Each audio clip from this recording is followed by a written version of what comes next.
நாடுகள் அமெரிக்கா மற்றும் ஆசிய நாடுகளுக்கு வளைகுடா நாடுகளிலிருந்து கச்சா எண்ணெய் கப்பல்கள் செல்வதால் ஹொர்மூஸ் நீரிணை எண்ணெய் கொண்டு செல்லும் உலகின் மிகப்பெரிய வழித்தடமாக இருக்கிறது. அமெரிக்காவும் இஸ்ரேலும் ஈரான் மீது தாக்குதல் நடத்தியதால் இந்த நீரிணையை ஈரான் மூடியுள்ளது. இதனால் கச்சா எண்ணெய் வர்த்தகம் நெருக்கடியை எதிர்கொண்டுள்ளது. ஏற்கனவே கச்சா எண்ணெய் விலை உயரத் தொடங்கிவிட்டது. நாளொன்றுக்கு சராசரியாக 2 கோடி பேரல்கள் கச்சா எண்ணெய் இந்த வழித்தடம் வழியே கொண்டு செல்லப்படுகிறது. ஒபெக் உறுப்பினர்களான சவுதி அரேபியா, ஈரான், ஐக்கிய அரபு அமீரகம், குவைத் மற்றும் ஈராக் நாடுகள் பெரும்பாலும் ஆசிய நாடுகளுக்கு இந்த ஹொர்மூஸ் நீரிணை வழியாகத்தான் கச்சா எண்ணெயை ஏற்றுமதி செய்கின்றன. உலகின் மிகப்பெரிய திரவ இயற்கை எரிவாயு ஏற்றுமதி நாடான கத்தார் இந்த நீரிணை வழியாகத்தான் திரவ இயற்கை எரிவாயுவை ஏற்றுமதி செய்கிறது. ஈரான் மற்றும் ஒமான் இடையேயான இந்த நீரிணை வழியாக உலக அளவில் 1/5 பங்கு கச்சா எண்ணெயும் பெருமளவில் திரவ எரிவாயுவும் கொண்டு செல்லப்படுகின்றன.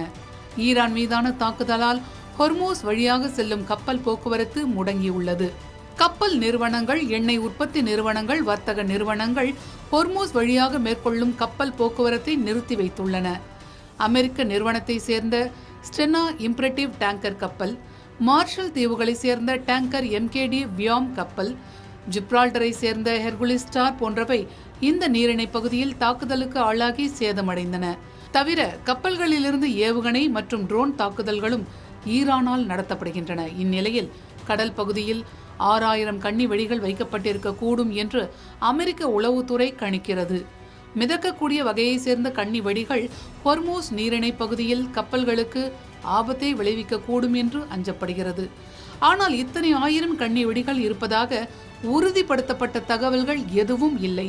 ஆயினும் தாக்கப்படும் அபாயம் உள்ளதாக அஞ்சப்படுகிறது. கடல் கண்ணி வெடிகளை பொறுத்தவரை நங்கூரமிட்டு நிலை நிறுத்தப்பட்ட கடல் கண்ணி வெடிகள் கடல் ஆழத்தில் வைக்கப்பட்டிருக்கும். அந்த வழியே கடக்கும் கப்பல்கள் இந்த கண்ணி வெடி மீது படுமானால் வெடிக்கக்கூடிய அபாயம் இருக்கிறது.